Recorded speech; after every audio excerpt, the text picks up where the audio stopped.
This is Ed Rogers, and I'm here to show you how. It's all connected. Today I'd like to connect the dots by revealing the common thread running through these questions. Why won't our president secure our borders? Why is he at war with Republicans and the police instead of ISIS? Why is he bringing Syrian refugees to America despite overwhelming opposition? Why does he continually defend Islam and blame Christians? And finally, why is he pushing gun control so hard? Actually, uncovering Obama's underlying strategy isn't all that difficult. To understand what makes a person tick, you simply need to understand who his mentors were in his formative years and what they were teaching him. So let's look at a few of those mentors and influential friends. Obama's brother Malik confirms that Barack Obama was raised as a Muslim. During numerous interviews, our president referred often to his Muslim faith. From age 11 to 18, Obama's mentor was Frank Marshall Davis, who was responsible for setting Obama on his current career path. Davis was an ardent communist. Sometime during his youth, Obama was introduced to the teaching of Saul Alinsky. Alinsky's mission in life was organizing a revolution that would destroy the American system, which he saw as unjust and oppressive. Obama became fascinated with the writings of two Marxist professors who, in 1966, had presented their long-range plan to destroy capitalism and free enterprise in America.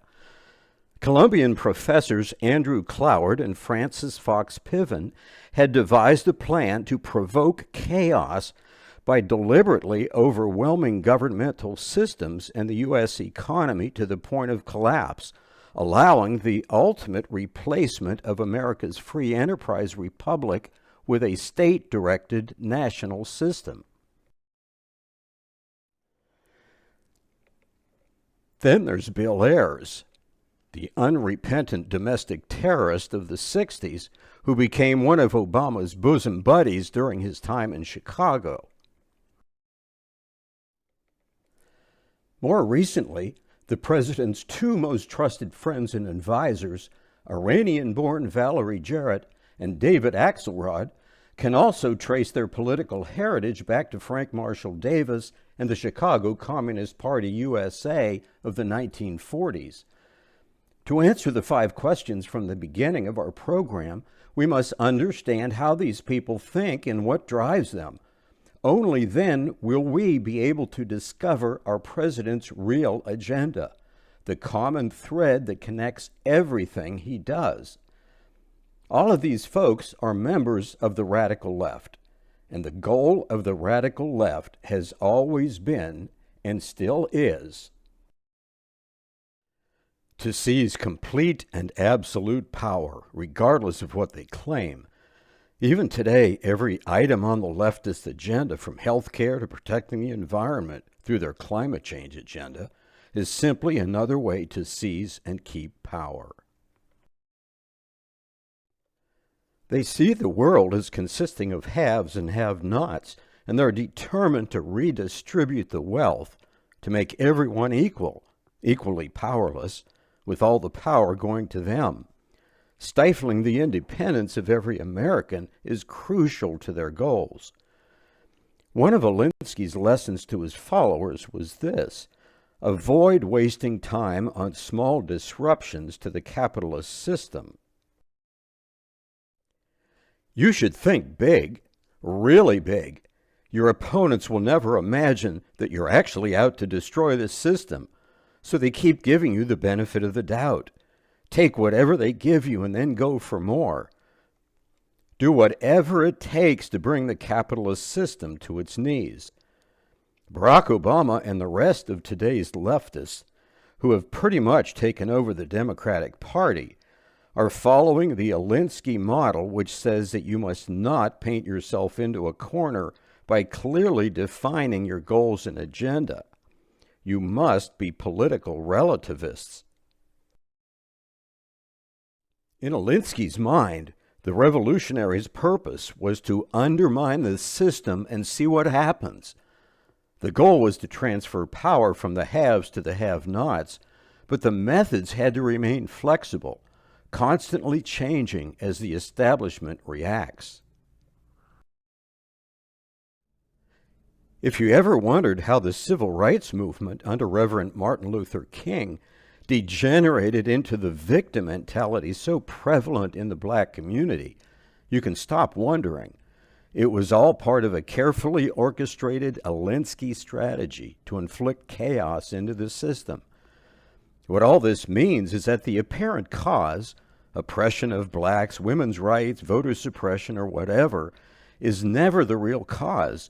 It is merely a smokescreen so the left can advance the real cause, which is the accumulation of power to make the revolution. Consequently, to think that Barack Obama wants the same things that most Americans want is illogical. It would be like expecting a typical impressionable American high school grad who attends a liberal college with all far-left professors to emerge as a staunch conservative. It's not going to happen. Likewise, to expect Barack Obama to work for a stronger America is unrealistic and dangerous.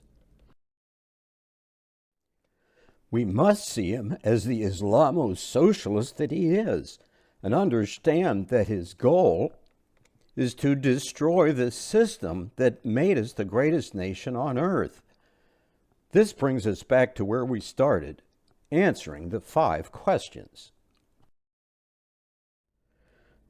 Why won't our president secure our borders?